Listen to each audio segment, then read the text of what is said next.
পুতুল আপনাদের কাছে আজকে আবার হাজির হয়ে গেছি টক ঝাল মিষ্টি কুলের আচার। কুল নিয়েছি, টক কুল 700 গ্রাম।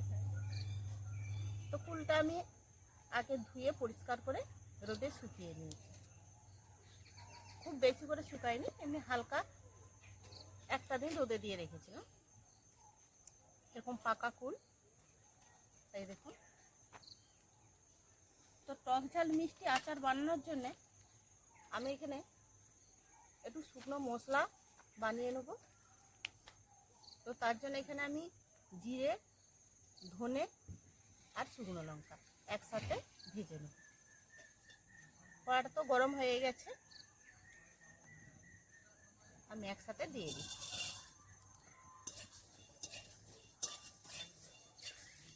এমনভাবে ভাজতে হবে যাতে চুঁয়ে না যায়।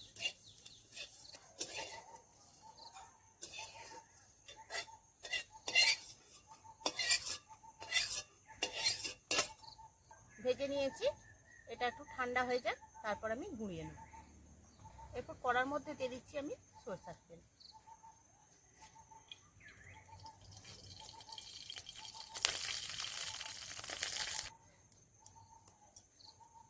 তেলটা গরম হয়ে গেছে, তো তেলের উপর আমি দিয়ে দিচ্ছি দারচিনি আর এলাচ গোটা দিয়ে দেব। এরপর দিয়ে দেবো আমি তেজপাতা, অল্প করে দিয়ে দিচ্ছি আমি 5 ফোড়ন।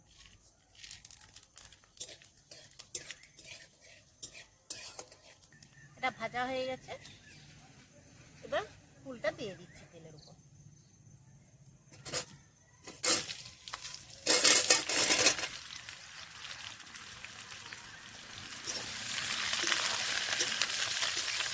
তেলের উপর আমি ফুলটা দিয়ে দিয়েছি, দিয়ে একটু ভালো করে আমি নেড়ে দিচ্ছি।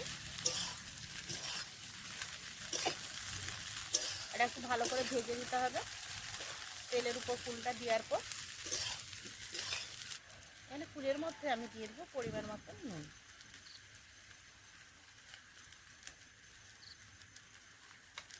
আর দিয়ে দিচ্ছি পরিমাণ মতন হলুদ।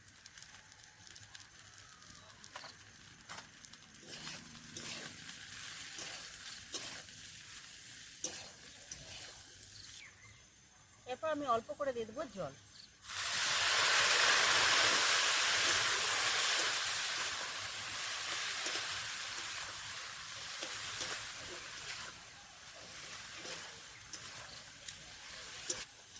অল্প অল্প করে একটু জল দিয়ে আমি ভালো করে একটু সিদ্ধ করে নিই।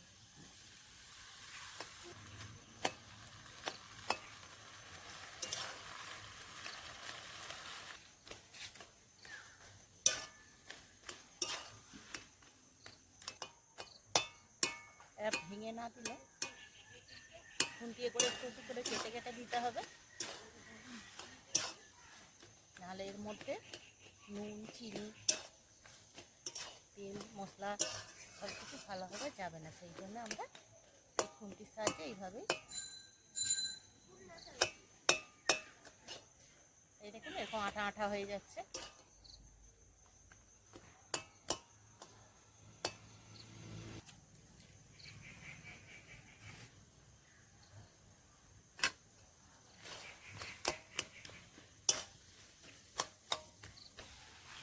এখানে আমার 700 গ্রাম ফুল আছে, টক ফুল। সেখানে এখানে আমি 400 গ্রাম চিনি নিয়েছি। এবার অল্প অল্প করে চিনি মেশাতে থাকবো।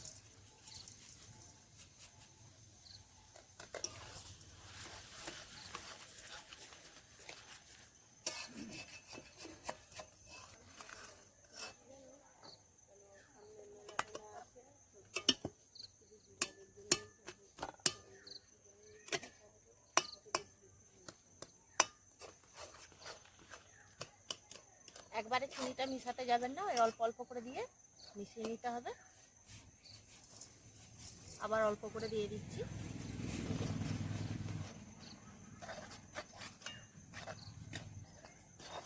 যখনই চিনি দিবেন দেখবেন যে পুরোটা ভালোভাবে মিশে গেছে, তারপরে আবার এরপর আবার দুটো দিয়ে দিচ্ছি।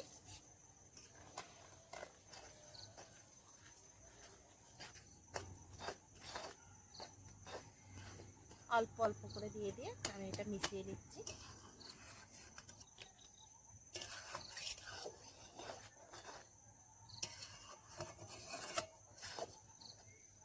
বাকি চিনিগুলো দিয়ে দিচ্ছি।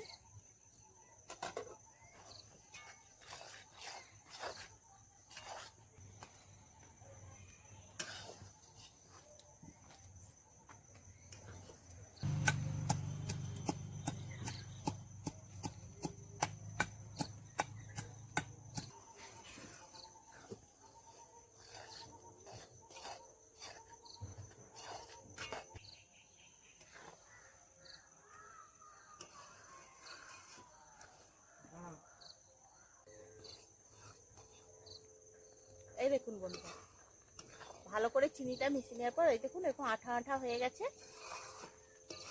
এবার এর সাথে আমি মিশিয়ে নেব, এটা একটা মজার জিনিস, তেঁতুলের কাঠ। এই তেঁতুলের কাঠটা আমি বের করে নিয়েছি।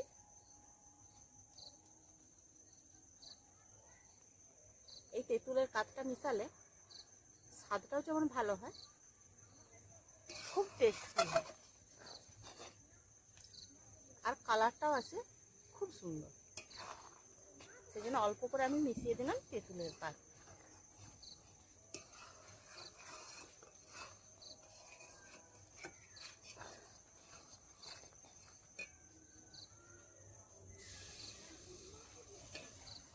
এইভাবে আপনারা বাড়িতে বানাবেন, সারা বছর একদম রেখে দেওয়া যাবে, কোনো অসুবিধা নেই।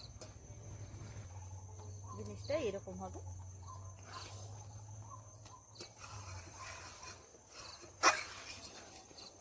আর এখানে আমি এই যে হামানদিস্তায় গুঁড়ো করে নিচ্ছি ভাজা মশলাটা। ভাজা মশলাটা গুঁড়ানো হয়ে গেছে, আমি ঢেলে নিচ্ছি। তেঁতুল দিলে এইরকমই কালার আসবে, আর খেতেও খুব টেস্টফুল হবে। এবার আমি ভাজা মশলা গুঁড়োটা ছড়িয়ে দিচ্ছি।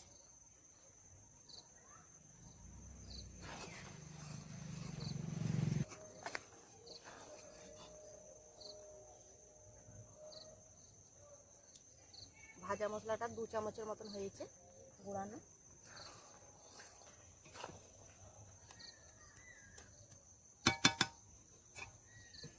এবার ঢেলে নিচ্ছি।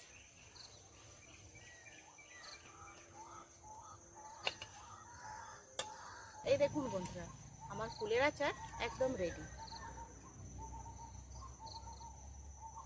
ভিডিওটি না টেনে পুরো ভিডিওটি দেখবেন, তাহলে বুঝতে পারবেন কিভাবে আমি কুলের আচারটি বানিয়েছি। আশা করি আপনাদের এই ভিডিওটা ভালো লাগবে। ভালো লাগলে লাইক, শেয়ার, কমেন্ট, সাবস্ক্রাইব করতে ভুলবেন না। এই দেখুন।